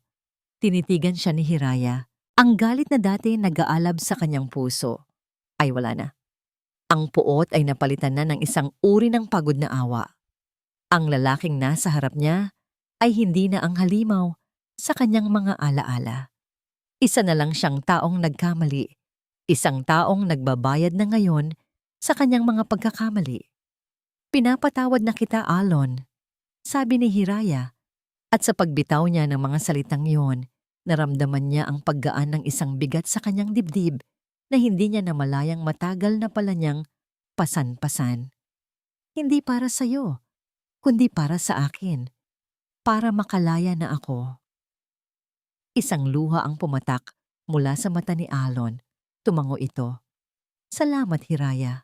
Salamat. Iyon na ang kanilang huling pag-uusap. Isang tahimik na pagpapaalam. Isang pagtatapos. Paglabas ni Hiraya sa bilangguan, sinalubong siya ng sikat ng araw. Huminga siya ng malalim. At sa unang pagkakataon, ang hangin ay tila mas malinis. Ang langit ay tila mas bughaw. Malaya na siya. Kinagabihan, ginawa niya ang isang bagay na hindi niya inakalang gagawin niya. Kinuha niya ang kanyang telepono at nag-type ng isang maikling mensahe. "Doc Sinag, libre ka pa ba para sa hapunan?" Ang sagot ay dumating halos kaagad. Isang simpleng smiling emoji. Nagkita sila sa isang maliit na restaurant malapit sa dagat. Pagkatapos kumain, naglakad-lakad sila sa dalampasigan. Ang tunog ng mga alon na humahampas sa buhangin ay isang kalmadong musika. "Alam mo, matagal na rin akong hindi nakakapunta rito," sabi ni Hiraya habang nilalaro ng kanyang mga paa ang buhangin. "Bakit naman?" tanong ni Sinag. Huminga ng malalim si Hiraya. Masyado kasing maraming alaala. At doon, sa ilalim ng liwanag ng buwan, sa tabi ng isang taong nagbigay sa kanya ng panyo noong siya'y umiiyak, nagsimula siyang magkwento. Hindi ang buong madugong detalye, kundi ang tungkol sa pakiramdam. Ang pakiramdam ng pagiging wasak, ng pagkawala ng tiwala sa lahat, lalo na sa sarili, at ang mahabang proseso ng dahan-dahang pagbuo muli sa kanyang pagkatao. Nakinig si Sinag nang walang paggambala. Nang matapos si Hiraya, huminto ito sa paglalakad at humarap sa kanya. "Alam ko, Hiraya," malumanay nitong sinabi. "Narinig ko ang kwento mo noon, ang balita. Pero ni minsan, hindi ko nakita yung babaeng sinasabi sa balita. Ang nakikita ko sa ospital araw-araw ay isang matapang at magaling na doktora. Isang babaeng bumangon mula sa abo." Hinawakan ni Sinag ang kanyang kamay. Ang init nito ay gumapang sa kanyang buong katawan. "Handa akong maghintay, Hiraya. Handa akong maghintay hanggang sa maging handa ka ng magtiwala ulit. Hindi para buuin ka, dahil buo ka na, kundi para samahan kang maglakad sa bagong kabanata ng buhay mo." Tumingala si Hiraya kay Sinag at sa mga mata nito, wala siyang nakitang awa. Ang nakita niya ay paghanga, respeto at isang pagtingin na puno ng pangako. Sa sandaling iyon, ang huling piraso ng yelo sa kanyang puso ay tuluyan ng natunaw. Ngumiti siya, isang nangiting totoo at nagmumula sa puso. "Sa tingin ko," sabi niya, "handa na ako." Hindi nila namalayan ng oras. Ang kanilang paglalakad ay dinala sila sa isang maliit na burol kung saan tanaw ang dagat. Ang dilim ng gabi ay unti-unting naglalaho, napapalitan ng isang maputlang kulay abo sa silangan. Nakatayo sila roon, magkahawak kamay. Pinanood nila ang dahan-dahang paglitaw ng araw sa abot-tanaw. Ang unang sinag nito ay nagpinta sa kalangitan ng kulay kahel at rosas. Ang liwanag ay gumapang sa ibabaw ng tubig. Binibigyan ito ng kulay ginto. Isang bukang liwayway, isang panibagong simula. Tumingin si Hiraya kay Sinag na nakatingin na pala sa kanya. Ang mukha nito ay nagliliwanag dahil sa sikat ng araw. Ngumiti siya, isang ngiting puno ng kapayapaan at pag-asa. Sa wakas, pagkatapos ng napakahabang gabi, natagpuan na niya ang kanyang liwayway. At dito po nagtatapos ang makulay at mapaghamong kwento ni Hiraya. Mga minamahal kong kaibigan ng puso, mula sa kaibuturan ng aking damdamin, maraming salamat. Salamat sa inyong tapat na pagsubaybay at sa paglalakbay ninyo kasama si Hiraya mula sa kanyang pinakamadilim na gabi hanggang sa kanyang pinakamaliwanag na umaga. Sa bawat kabanata na aking isinusulat, ramdam ko ang bigat ng kanyang bawat paghikbi, ang apoy ng kanyang galit, at sa huli, ang payapang init ng kanyang bagong pag-asa. Hindi lamang ito isang kwento ng kataksilan at sakit. Para sa akin, ito ay isang salaysay ng katatagan, ng kakayahang bumangon mula sa pinakamatinding pagkakadapa at ng paghahanap sa tunay na pag-ibig sa pinakahindi inaasahang lugar sa ating sariling pagkatao. Ipinapaalala nito sa atin na ang tunay na pagpapatawad ay isang regalong ibinibigay natin sa ating sarili upang tuluyan na tayong makalaya. Ngayon, nais ko namang marinig ang inyong tinig. Ano ang pinakamahalagang aral na inyong napulot sa paglalakbay ni Hiraya? May bahagi ba ng kanyang kwento na partikular na tumatak sa inyong puso at isipan? Inaanyayahan ko kayong ibahagi ang inyong mga saloobin sa comment section sa ibaba. Hanggang sa ating muling pagsasama sa susunod na kwento, manatili nawa kayong ligtas, puno ng pag-asa, at laging magmahal ng buong puso. Ito po ang inyong lingkod at tagapagsalaysay. Laging nagpapaalala na sa bawat paglubog ng araw, laging may bukang liwayway na naghihintay.